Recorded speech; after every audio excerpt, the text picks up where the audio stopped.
நம்ம இன்றைக்கி ரொம்ப டேஸ்ட்டான வெஜ் புலாவ் ரெசிபி எப்படி பண்ணுறது அப்படின்னு சொல்லி பார்க்கலாம். அதுக்கு ஒரு பேனில் தேவையான அளவு எண்ணெய் ஊற்றிக்கோங்க. கூடவே 2 டீஸ்பூன் அளவு நெய் சேர்த்துக்கலாம். இது எல்லாமே நல்லா சூடானதுக்கப்புறமா இதில் தாளிக்கிறதுக்கு ஒரு துண்டு பட்டை, 3 கிராம்பு, ஒரு கல்பாசி, 2 ஏலக்காய் இதெல்லாம் சேர்த்துட்டு கூடவே கொஞ்சம் பிரியாணி இலையும் சேர்த்துடலாம். இதெல்லாம் பொரிஞ்சதுக்கப்புறமா 1/2 டீஸ்பூன் அளவு சீரகம் சேர்த்துக்கலாம். அதுவும் பொரிஞ்சதுக்கப்புறமா 1 கப் பெரிய வெங்காயத்தை பொடிசாக கட் பண்ணி வச்சுருக்கேன். 2 பச்சை மிளகா காரத்துக்கு சேர்த்துருக்கேன். கூடவே 2 டேபிள் ஸ்பூன் அளவு இஞ்சி பூண்டு பேஸ்ட்டு சேர்த்துட்டு இது எல்லாமே நல்லா வதங்கணும். இதெல்லாம் நல்லா வதங்கினதுக்கப்புறமா 1 கப் அளவு தக்காளி சேர்த்துட்டு அதுவும் சாஃப்ட் ஆகிற வரைக்கும் நல்லா வதக்கிக்கலாம். இப்போது 2 டீஸ்பூன் அளவு தயிர் சேர்த்துக்கலாம். கூடவே 1 டீஸ்பூன் அளவு கரம் மசாலா, உங்களுக்கு பிடிச்ச காய் எது வேணுமோ சேர்த்துக்கோங்க. நான் இன்றைக்கி பொட்டேட்டோ, பீஸ், பீன்ஸ் 3மே சேர்த்துருக்கேன்.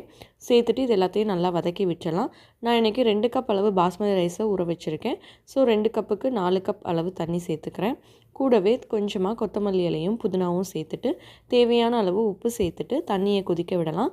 தண்ணி கொதித்ததுக்கப்புறமா நம்ம ஊற வச்சு வச்சுருந்தோம் இல்லையா, அதை நல்லா தண்ணி இல்லாமல் சேர்த்துட்டு லைட்டாக ஒரு கிளறி நம்ம இதை க்ளோஸ் பண்ணி மீடியம் ஃப்ளேமில் வச்சு 15 to 20 மினிட்ஸ் வேக வைக்கலாம். இப்போது 15 to 20 மினிட்ஸ் ஆயிடுச்சு. எந்தளவு ரெடி ஆகிருக்கு அப்படின்றத செக் பண்ணலாம். இப்போது பாருங்கள், ஓரளவு தண்ணியும் இந்த இதுவுமே நல்லா ஈக்குவல் ஆகிடுச்சு ரைஸும். இந்த ஸ்டேஜில் நம்ம இதை ஃபுல் சிம்மில் வச்சு தம் போட போகிறோம். இந்த மாதிரி அரிசியும் தண்ணியும் ஈக்குவல் ஆனதுக்கப்புறம் வச்சிங்க அப்படின்னா சாதம் கரெக்டாக இருக்கும் நமக்கு சர்வ் பண்ணுறப்போ. ஸோ இப்போ ரெண்டுமே கரெக்டாக இருக்கிறப்போ இதை மூடி வச்சு இன்னும் ஒரு 5லேருந்து 10 நிமிஷம் நம்ம இதை வேக வச்சுக்கலாம். இப்போ பாருங்கள், 5 மினிட்ஸ் ஆயிடுச்சு. வாட்டர் எதுவுமே இல்லாமல் ரொம்ப ஈஸியாக எல்லாமே அப்சர்வ் ஆகிடுச்சு. பாருங்கள், அடியுமே பிடிக்கலை, சாதமும் நல்லா வெந்து வந்திருக்கு. லைட்டாக மிக்ஸ் பண்ணி விடணும். ரொம்ப மிக்ஸ் பண்ணிங்க அப்படின்னா சாதம் உடஞ்சிரும். அதனால் லைட்டாக மிக்ஸ் பண்ணி விட்டால் போதும். பாருங்கள், ரொம்ப சூப்பராக நமக்கு உதிரி உதிரியாக சாதம் நல்லாவே வருது. இந்த ஸ்டேஜில் இன்னும் ஒரு 2லேருந்து 3 டீஸ்பூன் அளவு உங்களுக்கு தேவையான அளவு நெய் சேர்த்துட்டு திருப்பி க்ளோஸ் பண்ணி ஒரு 5 மினிட்ஸ் அப்படியே விட்டுருங்க. அவ்வளோதான், ரொம்ப டேஸ்டியான வெஜ் புலாவ் ரெடி ஆகிடுச்சு.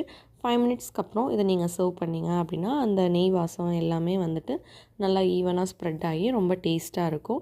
இது கூட உங்களுக்கு பிடிச்ச குருமா எது வேணாலும் நீங்கள் சேர்த்து சாப்பிட்லாம்.